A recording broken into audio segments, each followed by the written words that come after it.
The Lord be with you. A reading from the Holy Gospel according to Matthew.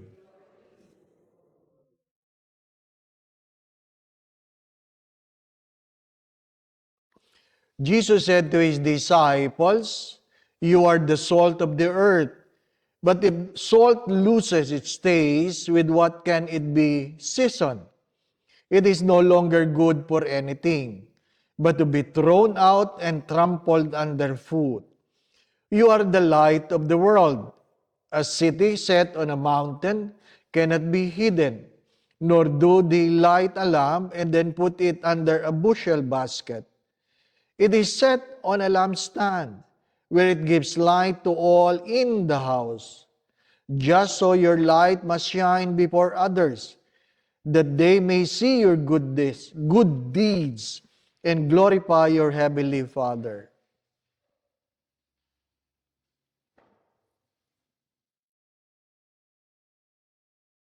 Brothers and sisters, the Gospel of the Lord.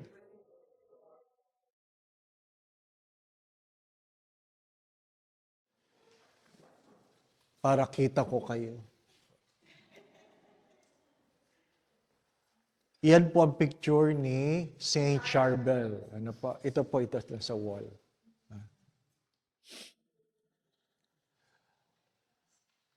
Everything is in relation to. Everything is in relation to. We venerate Mary in relation to Jesus. Without her relationship in terms as being a mother of Jesus, then she's nothing.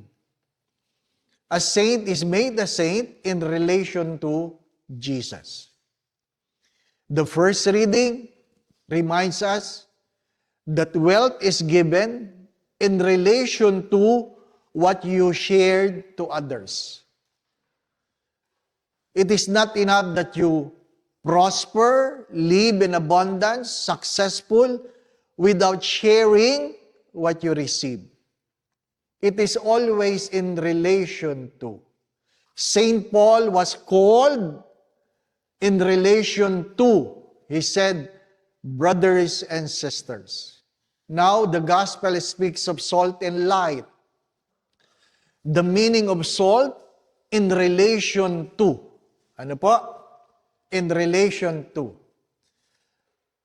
Nung kami po ay lumalaki, ang aming mga magulang, bumili ng baka.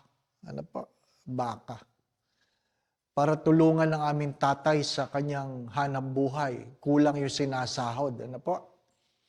Inis na inis ako. Bakit?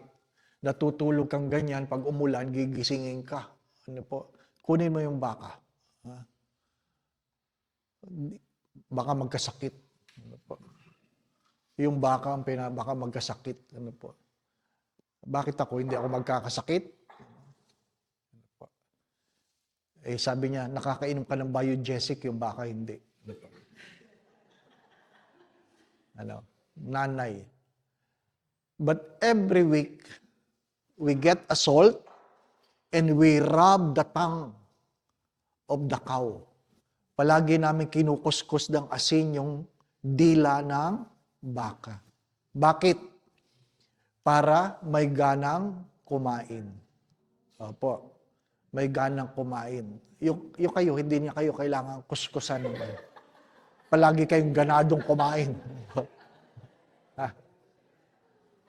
Kasi pag ganadong kumain, mas mabilis tumaba. Ano po? Mas mabilis tumaba. Ha? So, saan ginagamit yung asin? As the saying goes, rivers don't drink their own water. Rivers don't drink their own waters. The waters is always being shared. Ngayon, yung asin in relation to. Kung baka, mas maraming asin. Pero pag ulam, hindi pwedeng maalat. Tataas ang blood pressure mo, di po ba? No? Pero kung pamburo, kailangan marami para hindi mabulok. Do you know that ice They put salt in it because it keeps the eye solid. Kung medyo maalat-alat, mas matagal matunaw ang yelo. At yung yelong yan yung ginagamit na pang-preserve ng mga isda. Di po ba? Ano? So, depende. In relation to. Ganon din yung ilaw. The light in relation to. Not for himself, but for others to see. Light must not be so much, kasi pag masyadong malinaw, maliwanag, nakakasulo. Hindi mo na rin makita. Pag malabo naman, wala ka rin mabasa. It should be enough in relation to. Now, what is the invitation? We are created in relation to. You are a mother in relation to your children. You are a husband, a wife in relation to your spouse. How many mothers are more mothers to their children than a wife to their husband? Hello? Yung mga may asawa, how many among you are more of a mother than a wife to your husband? Di ba, anak? Mali ba yun? Hindi. May role ka as a wife. The same, a husband. There are husbands that are more provider than a husband to their wife. Because we forget the relationship. The relationship. Whether you like it or not, we will go to heaven based on our relationship. We feed the hungry, we give drink to the thirsty, we clothe the naked, we welcome strangers, we visit the sick, we visit those who are in prison, we bury the dead. In relation to. The Gospel of Matthew reminds us that on the last day, we will be rewarded because of what we have done to our brothers and sisters. Not to ourselves. Not to ourselves. We were given success so that we can share. You are given a chance to go on a pilgrimage, not only to pray for yourself, for people who cannot afford. It's always in relation to. Ano po? This is an invitation to us ourselves. Where am I now in relation to? Not only to your friends, but even to your enemies. In relation to. Three things you can never deny. You can never deny the moon, the sun, and the truth. Ano sabi nila? Nung maliliit kami, takot kami sa dilim. Ngayong ako na nagtatrabaho, takot na ako sa liwanag, sa mahal ng kuryente. Di ba? Nung ikaw ay, hindi ikaw ang nagtatrabaho, palagi ka sinasabihan, patayin ang ilaw. Isara ang gripo. Di po ba, na? Wala kang pakialam. Nung ikaw na nagbabayad, nagagalit ka, kailangan bang buksan pang ilaw pag umihi? Hindi mo ba mapapashoot kung hindi di ba Kasi ikaw na nagbabayad di po ba In relation to, palaging merong relasyon. Naiinis ka dahil may naapektuhan. It's always in relation to. Di ba? Pag ikaw ay doktor, hindi naman lahat ng doktor mabait sa lahat ng pasyente, di ba? Oo. Totoo yan. May doktor na nangungumpisal kasi talagang nahihirapan sila sa pasyente nila, di ba? Sabi nga nung mga after my stroke, people would come to me, they will ask me, sino ang doktor mo? Sino ang doktor mo? Dapat may commission ako doon. Di ba? Sabi, ito po, doktor ko. Pupunta sila sa doktor, tapos sasabihin, ay, ang higpit. Ang higpit ng doktor mo. Ang daming bawal. Ayun, ginawa nyo. Naghanap akong iba. Di ba? Why? We always think of ourselves. Good health is always in relation to. Because the moment you get sick, other people will be affected. Diba? Hindi madali mag-alaga na may sakit. Hindi madali mag-alaga may sakit. Hindi ko ito makalimutan kasi nung nandun ako sa San Antonio de Padua, meron akong pinagdasal doon. Ano po? 10 years nang nakahiga. 80th birthday niya. Pagkatapos mong inanoint, Nanay, birthday niyo ngayon, anong birthday wish niyo? Sabi niya, sana bigyan ba ako ni Lord ng another 10 years? Sabi ko sa kanya, ba? Hindi kayo napapagod humiga? Sabi ko, hindi, Father, hindi. O, di ba? Sabi ng caregiver, di ko na kaya. Di ba?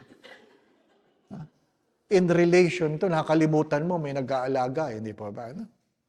Why we should be healthy? Because it's always in relation to not only for ourselves. Not only for ourselves. We need to think of other people. Yun ang problema natin. Bakit marami tayong road rage sa Maynila, sa Pilipinas? Kasi feeling nila, sila lang ang tao sa kalsada. Di po ba? Feeling nila, they are so entitled. Nagkakalat sila, nag-aaksaya sila ng pagkain because they have forgotten that life is always in relation to. Sa kagaling, naglibing. Ay, ba't ang dami ng kalmot? Lumaban pa eh. Ibig sabihin, buhay pa, nilibing na, di ba ba? We want to eliminate people makes our life miserable. But we seldom ask the question, how about me? Am I not making some people's lives miserable? Diba? Palaging tayo, nakakalimutan natin yun. Nakakalimutan natin. Ang iniisip lang natin kadalasan, yung sarili kong comfort. Yung sarili kong saya. Ako lang, ako lang, ako lang. Ano po? But we were created in relation to. Rivers never drink their own waters. Ano sabi nila? It is understandable for children to be afraid in the dark. But what is alarming is that adults nowadays are afraid in the light. That's ironic. It is understandable for children to be afraid in the dark, but it's alarming for an adult to be afraid in the light. It is always in relation to. My dear friends, my brothers and sisters, life will never be measured in success.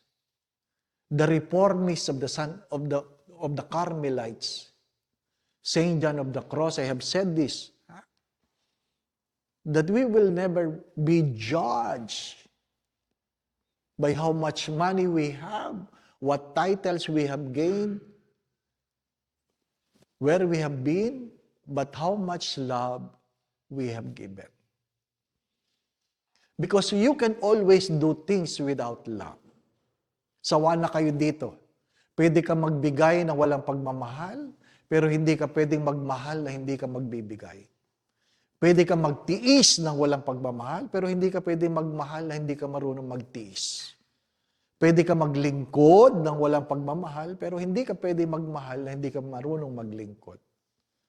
Pwede kang mag-alaga ng walang pagmamahal, pero kahit kailan hindi ka pwedeng magmahal na hindi ka marunong mag-alaga.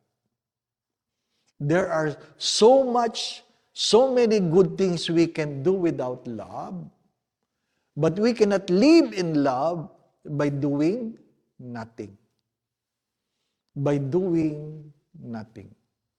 The invitation of today's readings and gospel is always to look into our lives in relation to other people.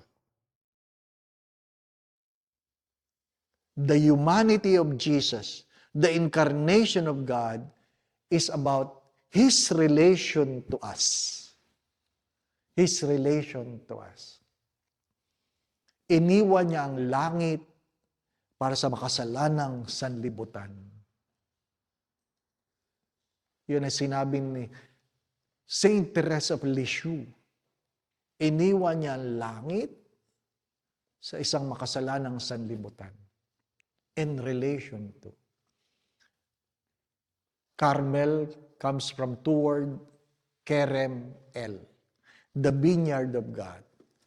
Ang gustong-gusto ko sinasabi ni Murad, we are different flowers in the same garden. We are different flowers in the same garden. Pero hindi naman lahat ng laman ng garden, flowers. Yung iba, bakod. Yung iba, bato. Hindi pa ba? No? But at least you are in the garden. Hindi pa ba?